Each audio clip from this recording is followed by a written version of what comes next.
ಸರಿ ಅವರು deputy sir benefit madam deputy secretary officer benefit ಆಗ್ತಾರೆ ಇವರ ಹಿಂದೆ ಸರ್ ಡಾಕ್ಟರ್ PhD ಮೂರು ಮಟ್ಟ ಏನು ಹೇಳಿದಲ್ಲ ಅವರು ಹೆಡ್ ಮಾಸ್ಟರ್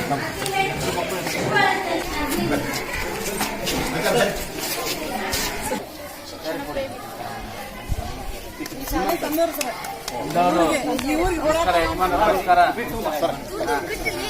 ನಮಸ್ಕಾರ ಶಿಕ್ಷಣ ಪ್ರೇಮಿಗಳು ಸರ್ ಇವರು ಜಿಲ್ಲಾ ಖಜಾನಾಧಿಕಾರಿಗಳು ಇವರು ಶಿಕ್ಷಣ ಪ್ರೇಮಿಗಳು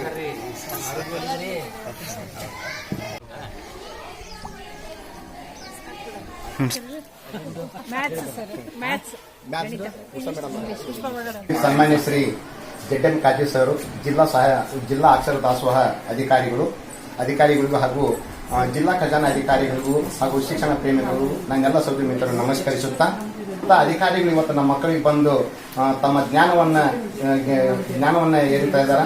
ಅವ್ರು ಬರೋದು ದೊಡ್ಡದು ನಮ್ಗೆ ಅಂತ ಅಧಿಕಾರಿಗಳು ಪಾಠ ಮಾಡ್ತೇವೆ ಅಂತಾರಲ್ಲ ಅದು ಒಂದು ದೊಡ್ಡ ಹೆಮ್ಮೆ ವಿಷಯ. ಇಂಥ ಒಂದು ಅವಕಾಶ ನಮ್ಮ ಮಕ್ಕಳಿಗೆ ಸಿಗ್ತಾ ಇದೆ. ನಮ್ಮೆಲ್ಲ ಸೌದಿ ಮಿತ್ರರಿಗೂ ಸಹ ಅವ್ರ ಮಾರ್ಗದರ್ಶನ ಸಿಗಲಿ. ಅವ್ರು ಬಂದದ್ದಕ್ಕಾಗಿ ಹೃತ್ಪೂರ್ವಕವಾದಂತಹ ಸ್ವಾಗತವನ್ನು ಸಹ ನಾನು ನನ್ನ ವೈಯಕ್ತಿಕವಾಗಿ ನನ್ನೆಲ್ಲ ಸೌದಿ ಮಿತ್ರರ ಪರವಾಗಿ ಸ್ವಾಗತವನ್ನು ಬಯಸ್ತಾ ಇದ್ದೀನಿ ಸರ್.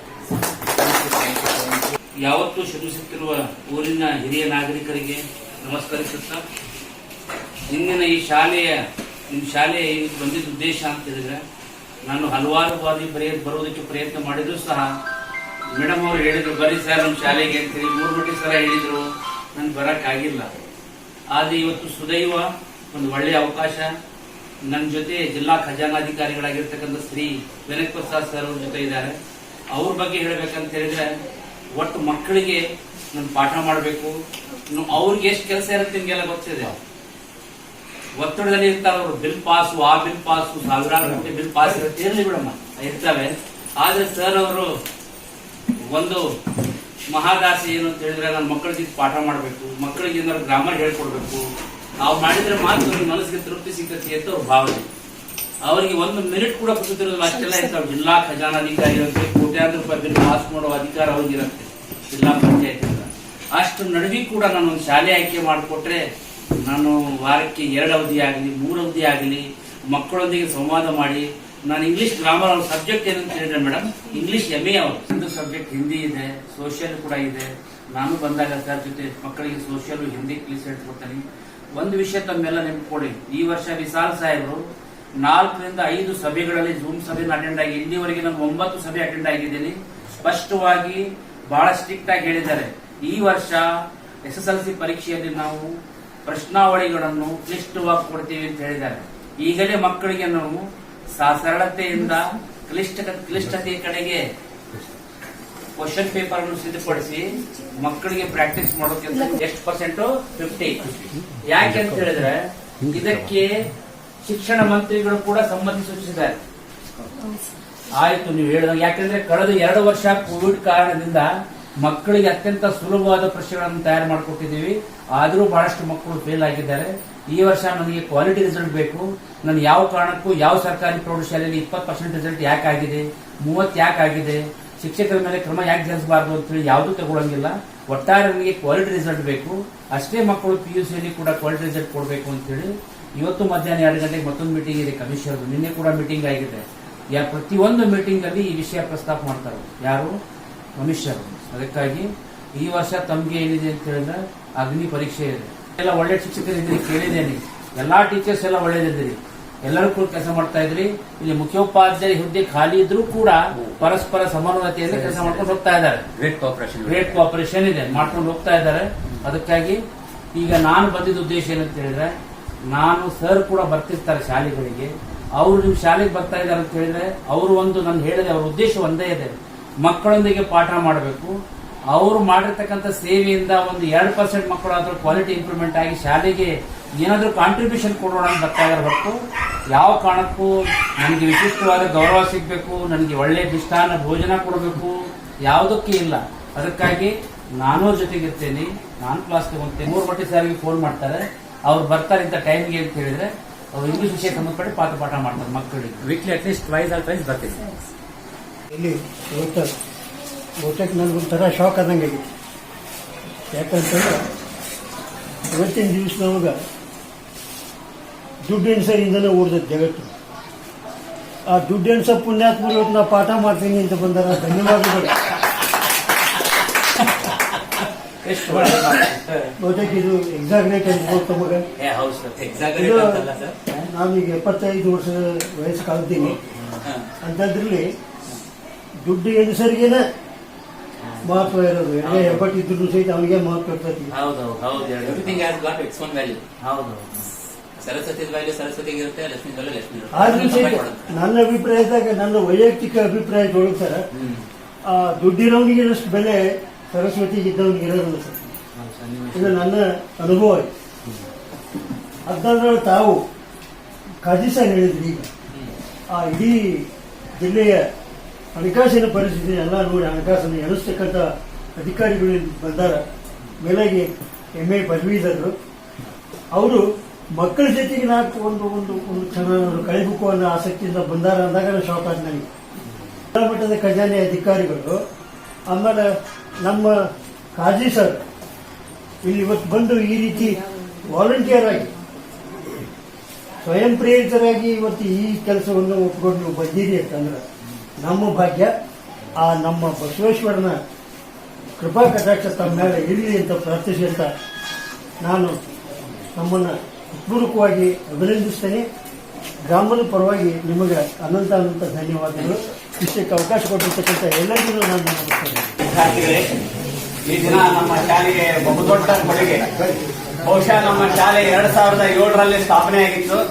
ಇಂತಹ ಜಿಲ್ಲಾ ಮಟ್ಟದ ಅಧಿಕಾರಿಗಳು ಸ್ವಯಂ ಪ್ರೇರಿತವಾಗಿ ಬಂದು ಒಂದೇ ವೇದಿಕೆಯಲ್ಲಿ ಇವರು ಇಬ್ರು ನಿಂತಿದಾರಲ್ಲ, ಈ ಸರ್ ಈ ರಾಜ್ಯದಲ್ಲಿ ಅತ್ಯಧಿಕವಾಗಿರ್ತಕ್ಕಂಥ ಅಂಕಗಳನ್ನು ತೆಗೆದುಕೊಂಡು ಉನ್ನತ ಮಟ್ಟದ ರ್ಯಾಂಕ್ ಅನ್ನು ಹೊಂದಿ ಈ ಜಿಲ್ಲೆಯ ಶ್ರೇಯೋಭಿವೃದ್ಧಿಗೆ ಶ್ರಮಿಸತಕ್ಕಂತಹ, ಇವತ್ತು ನಿಮಗೆ ಏನಾದ್ರೂ ಬಿಸಿ ಊಟವನ್ನು ಕೊಡ್ತಾ ಇದ್ದಾರಲ್ಲ, ಇವತ್ತೆಲ್ಲ ಮಧ್ಯಾಹ್ನದ ಬಿಸಿ ಊಟವನ್ನು ಕೊಡ್ತಾ ಇದ್ದಾರಲ್ಲ, ಆ ಇಡೀ ಜಿಲ್ಲೆಗೆ ಬಿಸಿ ಊಟವನ್ನು ಕೊಡ್ತಕ್ಕಂಥ ಅಧಿಕಾರಿಗಳು ನಮ್ಮ ಹೆಮ್ಮೆಯ ಜಡ್ಎಂ ಕಾಜಿ.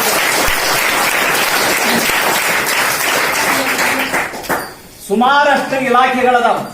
ಆ ಇಲಾಖೆಯ ಟಾಪ್ ಮೋಸ್ಟ್ ಅಧಿಕಾರಿಯಿಂದ ಬಾಟಮ್ ಡಿ ದರ್ಜೆ ನೌಕರರವರೆಗೂ ವೇತನವನ್ನ ಕೊಡ್ತಕ್ಕಂಥವ್ರು, ದುಡ್ಡನ್ನ ಕೊಡ್ತಕ್ಕಂಥ ಒಬ್ಬ ಹಿರಿಯ ಅಧಿಕಾರಿಗಳು ಸಹಿತ ನಮ್ಮ ಮುಂದೆ ಬಂದಾರ. ಅವರು ಬೆನಕ್ ಪ್ರಸಾದ್ ಸರ್, ಅವರು ಸಹಿತ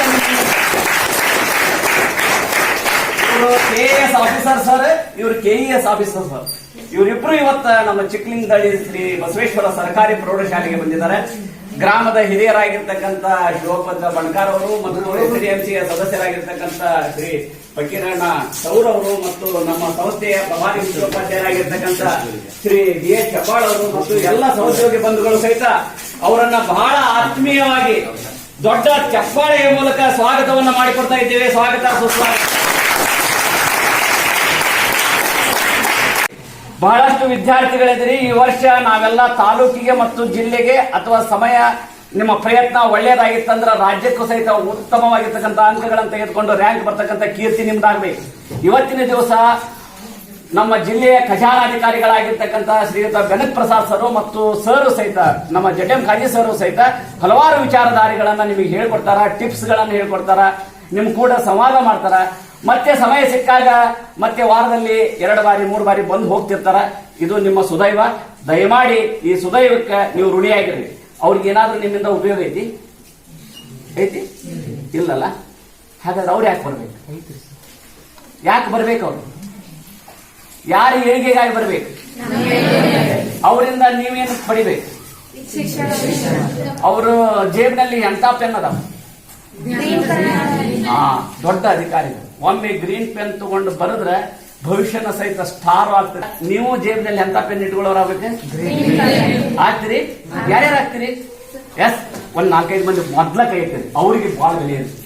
ಓಕೆ, ಪ್ರಯತ್ನ ಮಾಡ್ರಿ. ಅವ್ರು ಇವತ್ತು ಇಂಗ್ಲಿಷ್ ಬಗ್ಗೆ ಹೇಳ್ತಾ ಇದ್ದಾರೆ, ಹಲವಾರು ರೀತಿಯ ಚರ್ಚೆಯನ್ನು ಮಾಡ್ತಾರೆ. ನಿಮ್ಮನ್ನು ಟೆಸ್ಟ್ ಮಾಡ್ಲಿಕ್ಕೆ ಬಂದಿಲ್ಲ, ದಯಮಾಡಿ ಹೆದರಬೇಡಿ. ಸಮಯ ಅವರಿಗಾಗಿ, ಈ ಒಂದು ಸಮಯಕ್ಕೆ ನಾವು ಅವರಿಗೆ ಮತ್ತೊಮ್ಮೆ ಅನಂತ ಧನ್ಯವಾದಗಳನ್ನ ಸಲ್ಲಿಸ್ತೇವೆ. ಮೂರ್ಮಟ್ಟಿ ಸರ್ 2001ರಿಂದ 2003ವರೆಗೆ ನಾನು SB ಪ್ರೌಢಶಾಲೆಯಲ್ಲಿ ಹೆಡ್ ಮಾಸ್ಟರ್ ಅವರು ಕನ್ನಡ ಭಾಷಾ ಶಿಕ್ಷಕರು. ಆ ಸಂದರ್ಭದಲ್ಲಿ ಆ ಶಾಲೆಗೆ SB ಸರ್ಕಾರಿ ಪ್ರೌಢಶಾಲೆಗೆ ರಾಜ್ಯ ಮಟ್ಟದ ಅತ್ಯುತ್ತಮ ಶಾಲೆ ನಗದು ಪುರಸ್ಕಾರ 1 ಲಕ್ಷ ರೂಪಾಯಿ ಬಹುಮಾನ ಅಂದಿನ ಶಿಕ್ಷಣ ಮಂತ್ರಿಗಳಾಗಿರ್ತಕ್ಕಂಥ ಪ್ರೊಫೆಸರ್ BK ಚಂದ್ರಶೇಖರ್ ಅವರು ಆ ಶಾಲೆಗೆ ರಾಜ್ಯ ಮಟ್ಟದ ಅತ್ಯುತ್ತಮ ಶಾಲೆ ಪ್ರಶಸ್ತಿಯನ್ನು ಕೊಟ್ಟರು. ಆವಾಗ ಕನ್ನಡ ಶಿಕ್ಷಕರು ಯಾರಿದ್ರು? ಮೂರ್ಬಟ್ಟಿ ಸರ್ ನನ್ನ ಜೊತೆಗಿದ್ರು. ನಾನು ಅವ್ರ ಹೆಡ್ ಮಾಸ್ಟರ್ ಇದ್ರು. ನಾನು ಕೇಂದ್ರೀಯ ವಿದ್ಯಾಲಯದಲ್ಲಿ 5 ವರ್ಷ ನೌಕರಿಯನ್ನು ಮಾಡಿ ರಾಜೀನಾಮೆ ಕೊಟ್ಟು ಆ ನೆಸವಿ ಶಾಲೆಗೆ ಬಂದಿದ್ದೆ. ಇವತ್ತು ದಯವಿಟ್ಟು ಎಲ್ಲ ವಿದ್ಯಾರ್ಥಿಗಳಲ್ಲಿ ಒಂದೇ ಒಂದು ಮಾತಾಡ್ತೇನೆ. ಯಾಕೆ ಬಂದಿದ್ದೀವಿ ಅಂದ್ರೆ ನಿಮ್ಮಲ್ಲಿ ನಾನು ನಮ್ಮ ಜ್ಞಾನವನ್ನು ನಿಮಗೆ ಏನ್ ಮಾಡ್ತೀವಿ, ಶೇರ್ ಮಾಡ್ತೀವಿ, ಹಂಚ್ಕೊಡ್ತೀವಿ. ಕಬೀರ್ ದಾಸ್ ಒಂದ್ ಕಡೆ ಹೇಳಿದ್ದಾರೆ, ಜಾತಿ ನ ಪೂಛೋ ಸಾಧು ಕಿ ಪೂಛ ಲೀಜಿಯೇ ಜ್ಞಾನ್, ಮೋರ್ ಕರೋ ತಲವಾರ್ ಕಾ ಪಡಾ ರಹನೆ ದೋ ಜ್ಞಾನ್. ಯಾವುದೇ ವ್ಯಕ್ತಿಯ ಜಾತಿಯನ್ನು ಕೇಳಬಾರದು. ಅವನಲ್ಲಿ ಯಾವ ಜ್ಞಾನ ಇದೆ, ಅವನಲ್ಲಿ ಯಾವ ನಾಲೆಜ್ ಇದೆ, ಆ ನಾಲೆಜ್ ಅನ್ನು ಏನ್ ಮಾಡ್ಬೇಕು, ನಾವು ಸ್ವೀಕರಿಸಬೇಕು, ಪಡಿಬೇಕು. ಅದಕ್ಕೆ ನಮ್ಮ ಬೆನಕಪ್ರಸಾದ್ ಸರ್ ಅವರು ಇಷ್ಟು ಬ್ಯೂಸಿ ಇರ್ತಾರೆ. ಆ ಬ್ಯೂಸಿ ಶೆಡ್ಯೂಲ್ ಅಲ್ಲಿ ಕೂಡ ನಿಮ್ಗೆ ಇಂಗ್ಲಿಷ್ ಪಾಠ ಮಾಡಬೇಕು, ನಿಮ್ ಇಂಗ್ಲಿಷ್ ಗ್ರಾಮರ್ ಹೇಳ್ಕೊಡ್ಬೇಕು ಅಂತ ಹೇಳಿ ಇವತ್ತು ನಿಮ್ ಶಾಲೆಗೆ ಸಂದರ್ಶನವನ್ನು ಮಾಡಿದ್ದಾರೆ. ಯಾರು ಕೂಡ ಒಂದ್ ಮಾತು ಹೇಳ್ತಾ ಇದ್ದೀನಿ, ಭಯ ಪಟ್ರೆ ನಿಮ್ಗೆ ಏನು ಅರ್ಥ ಆಗಲ್ಲ. ಅವರು ಫ್ರೀ ಇರ್ತಾರೆ, ನೀವು ಫ್ರೀ ಇರಬೇಕು. ಯಾವ ಕಾರಣಕ್ಕೂ ಅವ್ರು ನಿಮ್ ಪ್ರಶ್ನೆ ಕೇಳೋದಿಲ್ಲ ಅಥವಾ ನಿಮ್ಗೆ ಏನಾದ್ರು ಸಮಸ್ಯೆ ಮಾಡೋದಿಲ್ಲ. ಫ್ರೀ ಆಗಿ ನಿಮ್ ಡೌಟ್ಸ್ ಕೇಳಬೇಕು. ಸರ್ ಇದು ಹೆಂಗ್ ಬರುತ್ತೆ, ಸರ್ ಇದು ಏನ್ ಅಷ್ಟೇ, ಮತ್ತೇನಿಲ್ಲ. ನೀವು ಅದಕ್ಕೂ ಸರ್ ಬಂದಾರ, ಯಾರು ಹೊಸಬ್ರು ಬಂದಾರ ಅಂತ ಹೇಳಿ ತುಂಬಾ ಶಾಂತಿಯಿಂದ ಯಾವುದೇ ಪ್ರತಿಕ್ರಿಯೆ ತೋರಿಸದೆ ಸೈಲೆಂಟ್ ಆಗಿ ಕೊಡೋ ಅವಶ್ಯಕತೆ ಇಲ್ಲ. ಕೇಳಿ, ರಿಯಾಕ್ಷನ್ ಮಾಡಿ. ಹೌದಲ್ಲ? ಈಗ ನಾವು ಇಲ್ಲಿಗೆ ಯಾಕೆ ಬಂದೇವೆ, ನಿಮ್ ಶಾಲೆಗೆ ಯಾಕೆ ಬಂದೇವಿ ಅಂದ್ರೆ, ಪಟ್ಟಣದ ಸಮೀಪ ಶಾಲೆ ಯಾವುದು ಅಂದ್ರೆ ನಿಮ್ದು ಶಾಲೆ. ಹೌದಾ? ಗ್ರಾಮಾಂತರ ಶಾಲೆಗೆ ಹೋಗಿ ಏನಾದ್ರೂ ಕೊಡುಗೆ ಕೊಡೋಣ ಅಂತೀರಿ ಅವ್ರ ವಿಚಾರ. ಅದಕ್ಕಾಗಿ ವಾರಕ್ಕೆ 2 ದಿನ 3 ದಿನ ಅವ್ರು ಬರ್ತಾರೆ, ಅವ್ರಿಗೆ ತೆಗೆದುಕೊಡ್ತಾರೆ. ನಾನು ಕೂಡ ಬರ್ತೀನಿ. ಅವ್ರ ಜೊತೆಗೆ ನನ್ನ ವಿಷಯ ಕೂಡ ಹಿಂದಿ ಇದೆ, ಸೋಷಿಯಲ್ ಇದೆ, ನಾನು ಕೂಡ ಪಾಠ ಮಾಡ್ತೇನೆ, ನಾನು ಕೂಡ ಶೇರ್ ಮಾಡ್ತೇನೆ. ಆದ್ರೆ ಒಂದು ವಿಷಯ ನಿಮ್ಗೆ ಹೇಳ್ತಾ ಇದೆ, ಏನು ಅಂತ ಹೇಳಿದ್ರೆ, ಕಳೆದ ವರ್ಷಕ್ಕಿಂತ ಈ ವರ್ಷ SSLC ಪರೀಕ್ಷೆ ತುಂಬಾ ಕ್ಲಿಷ್ಟವಾಗುತ್ತದೆ. ತುಂಬಾ ಡಿಫಿಕಲ್ಟ್ ಕ್ವಶನ್ಸ್ ಕೊಡ್ತಾರೆ. ಹಿಂದಂಗಿತ್ತು, ಕೋವಿಡ್ ಸಂದರ್ಭ ಇತ್ತು, ಕೋವಿಡ್ ಸಾಂಕ್ರಾಮಿಕ ರೋಗ ಬಂದಿತ್ತು. ಹೌದಲ್ಲ? ಅದಕ್ಕಾಗಿ ಸಿಲೆಬಸ್ ಆಗಿರ್ತಿಲ್ಲ. ಆ ಸಂದರ್ಭದಲ್ಲಿ ಪಾಠಗಳು ಪೂರ್ಣಗೊಳಿಸಿಲ್ಲ ಶಿಕ್ಷಕರು. ಆ ಸಂದರ್ಭದಲ್ಲಿ 50% ಸುಲಭವಾದ ಪ್ರಶ್ನೆ ಕೊಟ್ಟರು, 25% ಸಾಧಾರಣ ಕೊಟ್ಟರು, 25% ಮಾತ್ರ ಕ್ಲಿಷ್ಟವಾಗಿ ಕೊಟ್ಟರು. ಈಗ ಉಲ್ಟಾ ಆಗಿದೆ. 25% ಸಾಧಾರಣವಾಗಿ ಕೊಡ್ತಾರೆ, 25% ಸುಲಭವಾಗಿ ಕೊಡ್ತಾರೆ, 50% ಕ್ಲಿಷ್ಟವಾಗಿ ಕೊಡ್ತಾರೆ ಅಂತೇಳಿ ಮೇಲಾಧಿಕಾರಿಗಳು ಸೂಚನೆಗಳನ್ನು ಕೊಟ್ಟಿದ್ದಾರೆ. ಅದಕ್ಕಾಗಿ ನೀವು ಪರೀಕ್ಷೆಯಲ್ಲಿ ಅತ್ಯುತ್ತಮ ಅಂಕಗಳನ್ನು ಗಳಿಸಿ ಪಾಸ್ ಆಗ್ಬೇಕಂದ್ರೆ 3 ದಾರಿ. ಪ್ರತಿದಿನ ಶಾಲೆಗೆ ಬರಬೇಕು, ಸಾಯಂಕಾಲ ಹೋಗಿ ಶಾಲೆ ಶಿಕ್ಷಕರು ಮಾಡಿದ ಪಾಠವನ್ನು ಪ್ರಾಮಾಣಿಕವಾಗಿ ಕೇಳಬೇಕು, 3ನೇದಾಗಿ ಮೊಬೈಲ್ ಬಳಕೆಯನ್ನು ಕಡಿಮೆ ಮಾಡಬೇಕು. Nice opportunity to listen the KAS officers' words in our classroom. Let us welcome Shri Benakaprasad sir to our class. Now I am going to leave the classroom for him. Once again, hearty welcome to you, sir. Thank you.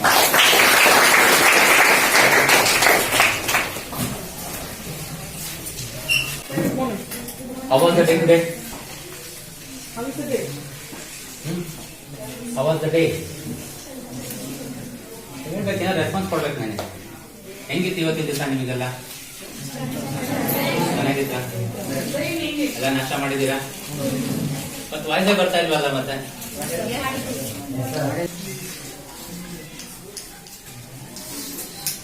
What is English?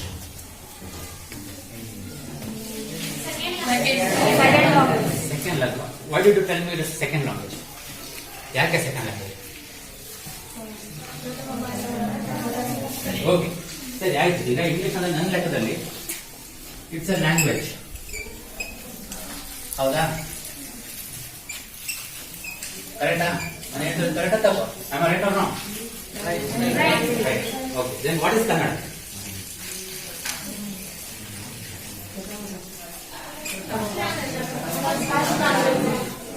ಇದೇನು? First language.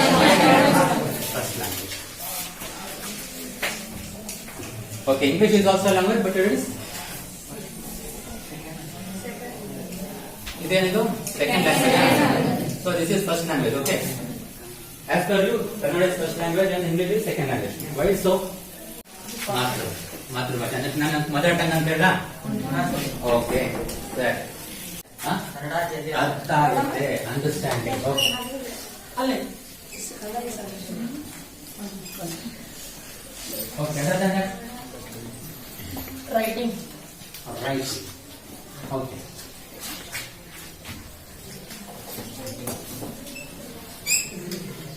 Okay, ಆಮೇಲೆ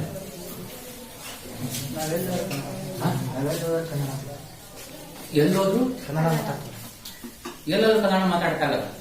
ನೀನ್ ತಮಿಳ್ನಾಡು ಹೋಗಿ ಕನ್ನಡ ಮಾತಾಡ್ತೀಯಾ?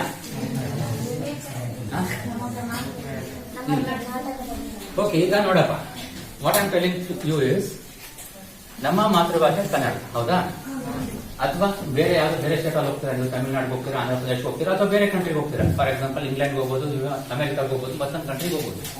ಅಲ್ಲಿ ಅವ್ರದೇ ಆದ ಭಾಷೆಗಳಿದೆ, ಅವ್ರದೇ ಆದ national language ಇದೆ, ಅವ್ರದೇ ಆದ ಬೇರೆ ಬೇರೆ ಭಾಷೆಗಳಿದೆ. ಕರೆಕ್ಟಾ? ಈಗ ನಮಗೆ ಕನ್ನಡದ ಅಡ್ವಾಂಟೇಜ್ ಏನಪ್ಪಾ ಅಂತ ಹೇಳಿದ್ರೆ, ನಮಗೆ ಹುಟ್ಟಿನಿಂದ ಬರುವಂತ language is the language which we acquired by birth. ನಾವು ಹುಟ್ಟದಾಗಿಂದ ಕೇಳೋ ಭಾಷೆ ಯಾವುದು? ಸೊ ನಮಗೇನಾಗುತ್ತೆ, this will be our mother tongue. And one more advantage of this is, ನಿಮ್ಮ ಬ್ರೈನಿಗೆ ಅರ್ಥ ಆಗುವಂತ ಒಂದೇ ಲ್ಯಾಂಗ್ವೇಜ್ ಅಂದ್ರೆ ನಿಮ್ಮ mother tongue. Other than mother tongue, ನಿಮಗೆ ಯಾವುದೇ ಲ್ಯಾಂಗ್ವೇಜಸ್ ಇದ್ರು ಕೂಡ ನಿಮ್ಮ ಬ್ರೈನ್ ಅದನ್ನ ಕನ್ವರ್ಟ್ ಮಾಡುತ್ತೆ. ಕನ್ವರ್ಟ್ ಮಾಡೋದು ಅಂತ ಹೇಳಿದ್ರೆ ನಿಮಗೆ ಕನ್ನಡದಲ್ಲಿ ಅನುವಾದ ಅಂತ ಹೇಳ್ತಾರೆ, ಕೇಳಿದಿರಾ? ಟ್ರಾನ್ಸ್ಲೇಷನ್ ಅಂತ ಹೇಳ್ತಾರೆ. Other than Kannada, whatever languages you speak, that will be a translated language from your brain.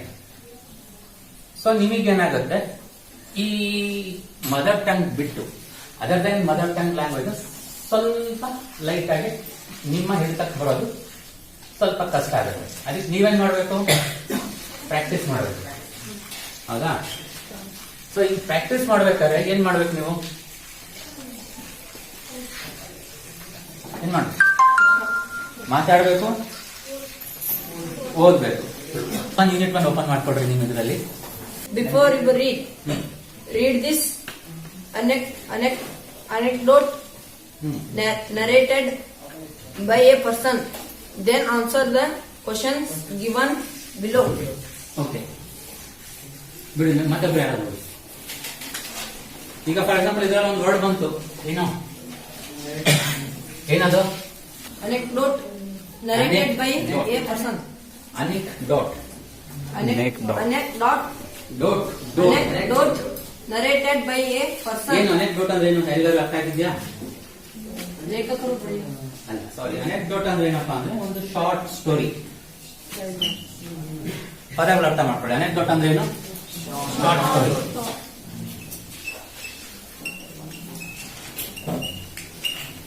ಈ ಶಾರ್ಟ್ ಸ್ಟೋರಿನ ನೀವು ಅರ್ಥ ಮಾಡ್ಕೊಂಡು ಅದಕ್ಕೆ ಸಂಬಂಧಪಟ್ಟಾಗ ನಿಮ್ಗೆ ಕೆಳಗಡೆ ಒಂದಷ್ಟು ಕ್ವಶನ್ ಕೊಟ್ಟಿರ್ತಾರೆ, ಅದಕ್ಕೆ ನೀವು ಆನ್ಸರ್ ಮಾಡಬೇಕು, ಹೌದಾ? ಹೌದು, ಯಾರಾದ್ರೂ ಸ್ಟೋರಿ ಓದಿ. I was teaching my 8-year-old son Siddharth about living and non-living things. I then asked him to tell me 5 important features of living things. I then asked him to tell me 5 important features of living things. He promptly told me that living things brother. He promptly told me that living things breathe, feel, move, and grow old and die. One more, I said, 8-year-old son Siddhartha about living and non-living things. I then asked him to tell me 5 important. ತಪ್ಪುಗಳು ಬಿಡಮ್ಮ, ತಪ್ಪುಗಳು ಬಿಟ್ಟರೆ don't bother about your thoughts, never worry about. ಹೇಳಮ್ಮ, ಹೇಳಿ. ಏನ್ ಗೊತ್ತಿದೆ ಹೇಳಿ. ಒಂದು ವಾಕ್ಯ ಪ್ರಮಾಣ ಒಂದು ವಾಕ್ಯ ಪೂರ್ಣ ಆಗಲು ತೋರಿಸುತ್ತೆ. ಸರಿ, ಕಾಮನ್ ಮಾಡಿದಾಗ ಕ್ವಶನ್ ಮಾಡ್ತೀನಿ. ಆಯ್ತು. ಈಗ ಇವೆಲ್ಲ ಹೇಳಿದ್ರಲ್ಲ, ಇವು ಕೂಡ ಇಂಪಾರ್ಟೆನ್ಸ್ ಇದೆ ನನಗೆ. ಇನ್ನು ಪ್ರಾಮುಖ್ಯತೆಗಳು ಇದೆ, ಓದೋದಕ್ಕೆ ನಿಮ್ಗೆ ಅನುಕೂಲ ಮಾಡ್ಕೊಡುತ್ತೆ. ಈಗ ಅದನ್ನ ಗಮನದಲ್ಲಿ ಇಟ್ಕೊಂಡು ಇನ್ನೊಬ್ರು ಯಾರು ಚೆನ್ನಾಗಿ ಓದ್ತಿರೋ ಇದನ್ನ ನೀಟಾಗಿ ಎಲ್ಲಿ ಫುಲ್ ಸ್ಟಾಪ್ ಬರುತ್ತೆ, ಎಲ್ಲಿ ಕಾಮ ಬರುತ್ತೆ, ಎಲ್ಲಿ ಕ್ವಶನ್ ಮಾರ್ಕ್ ಬರುತ್ತೆ, ಅದನ್ನ ಇಟ್ಕೊಂಡು ಓದ್ಬೇಕು ನೀವು. ಓಕೆ, ಯಾರಾದ್ರೊಬ್ರು ಟ್ರೈ ಮಾಡ್ರಿ ನೋಡಿ. I then asked him to tell me 5 important features of living things. He promptly told me that living things breathe, feel, move and grow old and die. One more, I said, and it looked like he could not remember. Forget, he finally added. I smiled. Breathe, feel, move and grow old and die. One more. English note ಮಾಡ್ತಿದಾರಾ? ಒಬ್ರು ಯಾರು ತೆಗಿತೀರಾ? ಒಬ್ರು ಚೆನ್ನಾಗಿ ಬಂದಿಲ್ಲ. ಇದರಲ್ಲಿ ನೀವೇನಾದ್ರು key points ಅಂತ ಏನಾದ್ರು ಮಾಡ್ಕೊಂಡ್ರ? ಈಗ 1 ಪಾಯಿಂಟ್ ಈಗ ನಮ್ಗೆ ಏನಂತ ಹೇಳಿದ್ರೆ ನಿಮ್ಗೆ ಎಲ್ಲಾದ್ರೂ ಟೀಚರ್ ಮಾಡೋಕ್ಕಾಗಲ್ಲ, ಎಲ್ಲಾದ್ರೂ ನಾವು ಮಾಡೋಕ್ಕಾಗಲ್ಲ. ಅವಾಗ ನೀವೇನ್ ಮಾಡ್ಬೋದು, ಈಗ ಇಷ್ಟಕ್ಕಂತ ನೀವು ಓದಿದ್ರಲ್ಲ ಅದರಲ್ಲಿ ನೀವು ಒಂದಷ್ಟು ಪಾಯಿಂಟ್ಸ್, ಫಾರ್ ಎಕ್ಸಾಂಪಲ್ ನಾನು ಹೇಳಿದೆ ಇದರಲ್ಲಿ ಯಾವುದು ಅನೆಕ್ಡೋಟ್, ಅದರದ್ದು ಪ್ರೊನೌನ್ಸಿಯೇಷನ್ ಹೇಳಿದೆ ಪ್ಲಸ್ ಮೀನಿಂಗ್ ಹೇಳಿದೆ, ಹೌದಾ? ಅದ್ಯಾರು ಬರ್ಕೊಂಡಿದ್ದೀರಾ ಯಾರಾದ್ರು? ಬರ್ಕೋಬೋದಿತ್ತಲ್ವಾ? ಬರ್ಕೊಳ್ಳಿ, ಮತ್ತೆ ಬರ್ಕೊಳ್ಳಿ ನೋಡೋಣ. ಪಾಯಿಂಟ್ಸ್ ಅಂತ ಹೇಳ್ತೀವಿ ನಾವು. ಅಥವಾ ಇನ್ನೊಂದು ಕೆಲವರು ಹೇಳ್ತಾರೆ ನಟ್ ಶೆಲ್ ಅಂತ ಹೇಳ್ಬೋದು. ಏನ್ ನಟ್ ಶೆಲ್ ಅಂದ್ರೆ?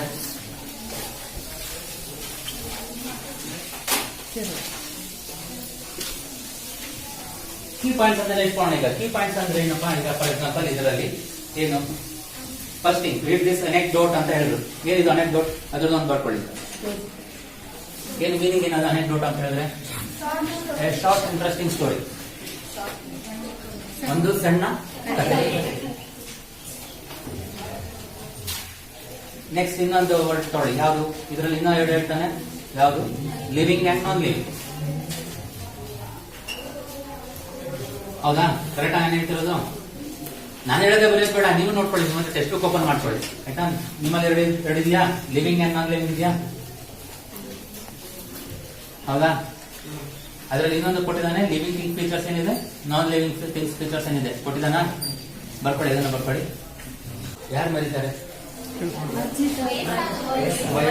ಅಂದ್ರೆ ನೀವು ಮರಿಯಲ್ವಾ? ಮರಿತೀರಾ? ಹೌದಾ? ಯಾಕೆ ಮರಿತೀರಾ? ಕರೆಕ್ಟ್, ಅರ್ಥ ಮಾಡ್ಕೊಂಡ್ರು. ಒಂದು. ಎರಡನೇದು ಜಾಸ್ತಿ ಓದಿದ್ರು ಅದು ಇರ್ಬೋದು. ಕರೆಕ್ಟ್, ಒಂದ್ ಮಟ್ಟಿಗೆ ಸರಿ ಅಂತ ಹೇಳೋಣ. ಮತ್ತೆ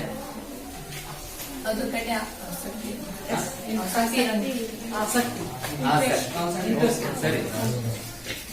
ಇನ್ನೊಂದು ಈ ಪಾಠದಲ್ಲಿ ಇನ್ನೊಂದು ಹೇಳ್ತಾರೆ, ರೆಡಿ ವಿತ್ ಅಂತ ಹೇಳ್ತಾನೆ. ಏನದು? Can you guess why I smile? That is ignorance, forgetfulness in general. Ready with, what is ready with? ಮನುಷ್ಯಂದು ಒಂದು ಸಹಜ ಗುಣ ಏನಪ್ಪಾ ಅಂದ್ರೆ ಮರೆವು, ಹೌದಾ? ಕೆಲವೊಂದು ವಿಚಾರಗಳು ನಮ್ಮ ನೆನಪಲ್ಲಿ ಯಾವಾಗಲೂ ಇರುತ್ತೆ, ಕೆಲವೊಂದು ವಿಚಾರಗಳು ಮರೆಯುವಂಥದ್ದು ಸಹಜ, ಪ್ಲಸ್ ನಮ್ಮ ಆರೋಗ್ಯಕ್ಕೂ ಒಳ್ಳೇದು. ಯಾಕೆ ಅಂತ ಹೇಳಿದ್ರೆ ಎಲ್ಲವೂ ನೆನ್ಪಿಟ್ಕೊಂಡು ಕೂತ್ಕೊಂಡ್ರೆ ಜೀವನ ಮುಂದಕ್ಕೆ ಹೋಗೋಲ್ಲ. ಕರೆಕ್ಟಾ? ಯಾವ್ದು ಮರಿಬೇಕು ಅದು ಮರಿಬೇಕು, ಯಾವ್ದು ನಾಶ ಇಟ್ಕೋಬೇಕು ಅದು ಮನಸ್ಸನ್ನ ಅಂತ ಅಂತಾರ. ಕಾನ್ಶಿಯಸ್, ಸಬ್ ಕಾನ್ಶಿಯಸ್, ಇನ್ನೊಂದು ಯಾವ್ದು ಅನ್ಕಾನ್ಶಿಯಸ್. ಕರೆಕ್ಟಾ? ಏನಂತಂದ್ರೆ ನಾವೆಲ್ಲ ಏನ್ ಕೂತಿದೀವಲ್ಲ ಈಗ, ಇದು ಕಾನ್ಶಿಯಸ್. ಸಬ್ ಕಾನ್ಶಿಯಸ್ ಅಂತ ಹೇಳಿದ್ರೆ ನಿಮ್ಮ ಸುಪ್ತ ಮನಸ್ಸು. ಜಾಗೃತವಾಗಿರೋ ಮನಸ್ಸು ಬೇರೆ, ಸುಪ್ತ ಮನಸ್ಸು ಬೇರೆ. ಸುಪ್ತ ಮನಸ್ಸಲ್ಲಿ ಏನಿರುತ್ತಲ್ಲ, ನಿಮ್ಮ ಕಾನ್ಶಿಯಸ್ ಅಲ್ಲಿ ಇರೋದ್ರಲ್ಲಿ ಏನು ಮರಿಬೇಕು ಅಂತ ನೀವು ಮರಿತಿರಲ್ಲ, ಅದೆಲ್ಲ ನಿಮ್ ಸುಪ್ತ ಮನಸ್ಸಿದೆ. ಅನ್ಕಾನ್ಶಿಯಸ್ ಬೇಕಂದ್ರೆ ಅದಕ್ಕೆ ನಿಮಗೆ ಗೊತ್ತಿದೆ ಏನಂದ್ರೆ, ಒಬ್ಬ ಮನುಷ್ಯ ಏನು ಪ್ರಜ್ಞಾಹೀನ ಸ್ಥಿತಿಗೆ ಏನ್ ಬರ್ತಾನೆ ಅದು ಅನ್ಕಾನ್ಶಿಯಸ್. ರೆಡಿ ವಿತ್ ಅಂತ ಹೇಳಿದ್ರೆ ಇಲ್ಲೇನ್ ಹೇಳ್ತಾನೆ ಅಂತ ಹೇಳಿದ್ರೆ, ಮನುಷ್ಯನಿಗೆ ನೆನಪಿನ ಶಕ್ತಿ ಇರುವಂತದ್ದು ಒಂದು ದೇವ್ರು ಕೊಟ್ಟಿರೋಂತ ಒಂದು ವರ. ಅದೇ ತರ ಮರೆಯುವಂಥದ್ದು ಕೂಡ ಒಂದು ವರ, ಸಬ್ ಕಾನ್ಶಿಯಸ್ನೆಸ್ ತಗೊಳ್ಳುವಂಥದ್ದು ಕೂಡ ಒಂದು ವರ.